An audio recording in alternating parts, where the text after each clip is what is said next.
messieurs, bonjour. Je m'appelle Elsa, je viens de Madagascar. Mon équipe représente la mention physiologie, pharmacologie et cosmétologie de la faculté des sciences à l'université d'Antananarivo. Et je suis ravie d'être là aujourd'hui pour vous présenter notre projet sur la reforestation. Premièrement, la déforestation est une des principales causes du cauchemar de ces 2 dernières décennies, le réchauffement climatique. C'est un problème qui touche principalement l'Asie du Sud-Est, l'Amérique latine et l'Afrique subsaharienne. Madagascar figure parmi ces pays exposés à ce fléau mondial. Mais quelles sont donc les causes de cette déforestation? L'agriculture en est le facteur principal.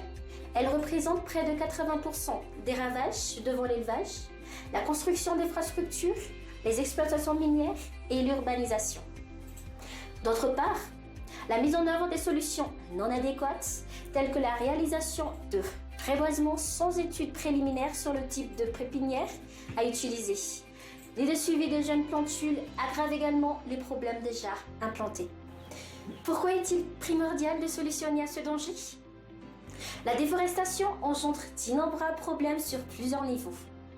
Primo, elle entraîne le changement climatique dû au surplus d'émissions de gaz à effet de serre, tels que le CO2, entraînant ainsi un dérèglement des saisons et une baisse de la pluviométrie annuelle, menant jusqu'à la désertification des régions très sensibles et à la famine, comme dans l'extrême sud de la Grande Île.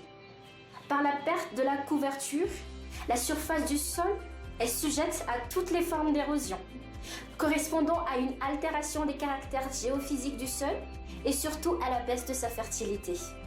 Il est alors nécessaire de trouver une nouvelle terre cultivable et donc de faire un surplus de déforestation, ce qui devient un cercle vicieux. En raison de ces activités anthropiques, la zone en question perd peu à peu ses valeurs écologiques et n'attirera donc plus de touristes.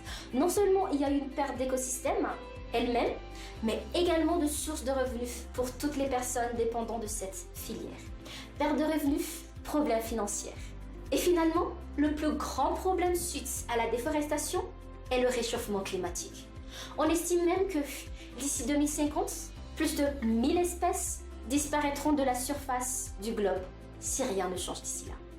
Pour améliorer la méthode de reboisement habituelle, des arbres autochtones, aromatiques et fruitiers, valorisables et ou exploitables, vont être plantés pour une source de revenus sans les entraver. Pour cela, elle sera modernisée et les intervenants vont être encouragés en les privilégiant. Premièrement, les intervenants vont être restructurés pour faciliter la réalisation et les suivis pour assurer son aboutissement. Il y a les acteurs principaux composés par une entité organisatrice, les populations locales, propriétaires de terrain, des étudiants et ou des associations. Et ensuite, les acteurs secondaires qui interviendront dans la transformation et valorisation des ressources obtenues. L'entité organisatrice va assurer la sensibilisation et la formation des autres acteurs principaux sur le choix de la pépinière à adopter pour chaque zone d'intervention. Il assure également les suivis et les évaluations du déroulement du projet. La population locale, ou VOI, fourniront le terrain pour les zones de plantation des ressources transformables. Ils profiteront donc directement des bénéfices sur ces activités. En revanche, ils veilleront sur les suivis des jeunes plantes pour la reforestation et la protection des forêts existantes contre toute exploitation illicite et ou dévastatrice. Les étudiants et les associations, par contre, interviendront en tant que ressources humaines dans les reboisements proprement dites selon les zones d'intervention. Et enfin, les entités d'intervenants sur la transformation agiront en tant qu'intermédiaires entre les producteurs et les consommateurs finaux des produits après la transformation et leur mise en valeur. Quelles sont les pépinières à produire?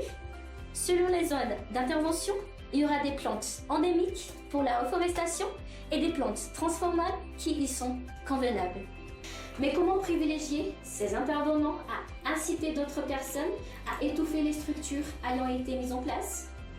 Premièrement, tous les participants directs aux plantations et reforestations obtiendront une carte numérique contenant des informations centralisées sur l'identité et les nombres de plantes ayant été plantées par le propriétaire durant la période de reboisement.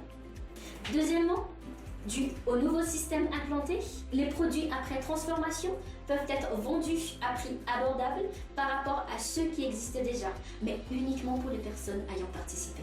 Pour conclure, la réalisation de ce projet mènera à la réussite de la reforestation. En outre, elle générera également des emplois tout en augmentant le revenu de la population locale en privilégiant les participants.